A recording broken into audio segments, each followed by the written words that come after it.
Hi, I'm Osmar Zaiane. I'm a professor in computing science at the University of Alberta. I specialize in machine learning and AI and data mining.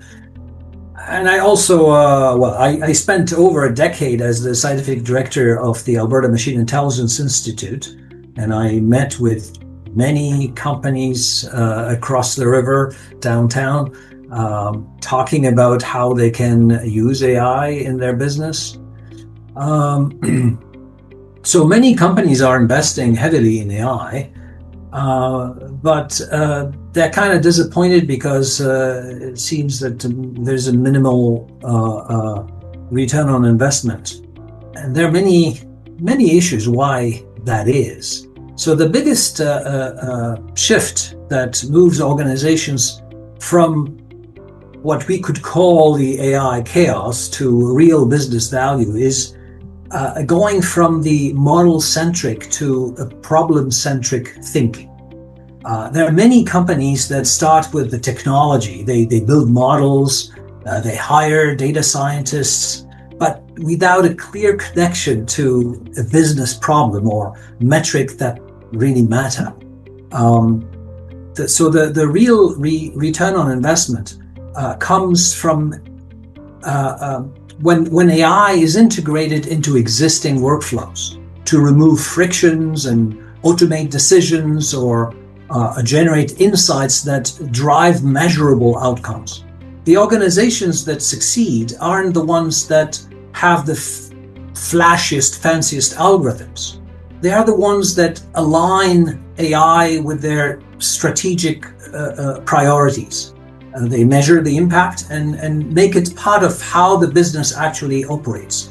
So in other words, stop asking the question, what can I do with AI? No. Start asking, where can I create measurable impact in more core processes? That is, ask the question, what do I do that I could do better with AI? Or what can't I do? So things I can do, but I would like to do, that AI can help me achieve. Also, many companies make mistakes when they try to use AI, and this is also one of the reasons of the disappointment at the end. They treat AI as a technology project rather than a change management initiative. So organizations often focus on building models and deploying tools, but they overlook the people, the processes, the data needed to make AI work in practice.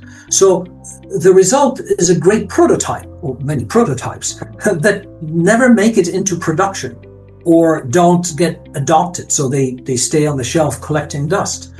A successful AI implementation starts with aligning stakeholders, defining measurable outcomes, and ensuring teams trust and understand the system's decision. In short, AI fails when it's done to the organization, not with the organization. So another common mistake is not appreciating the importance, and this is very important actually, is not appreciating the importance and the difficulty in data gathering and cleaning. We forget that often the data was collected for a different purpose. So different rules and protocols. AI is typically a secondary usage to this data. The data was collected before. So that requires a huge effort in data cleaning. And so the fundamental principle, garbage in, garbage out, really applies here. And all these things will be discussed in the DAMA conference that will take place here in Edmonton at NATE, November 12th to the 15th. I will give a talk about explainable AI. Explainable AI is important.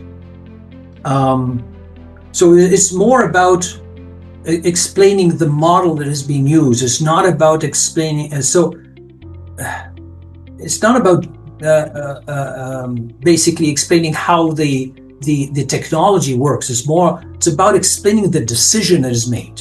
Too often we focus on visualizing weights or highlighting features that might be important in the decision. But that doesn't help people understand why the system reached a conclusion that the users care about. So true explainability connects the model's logic to human reasoning. It answers the same kind of why question or what if question a person would ask. So when explanations are designed for users, not for the engineers, AI becomes more trustworthy, auditable, and actionable. So when explainability is an afterthought, and this is commonly the case, so we build a system and then we think, oh my gosh, now I have to have explainability. So because the classifier was designed without an explanation in mind, the explanation is not to correct the black box classifier, but it should be loyal to its mistakes and loyal to its correct prediction. So the goal is to provide a reasonable rationale for the decision, whether correct or not, in order to build trust in the system or skepticism in this black box model. So if you want to learn more about that, and by the way, explainability now is legislated in some jurisdictions, particularly in Europe, but it's coming to Canada as well. So if you want to learn more about that, well, come to DAMA and come and listen to my talk.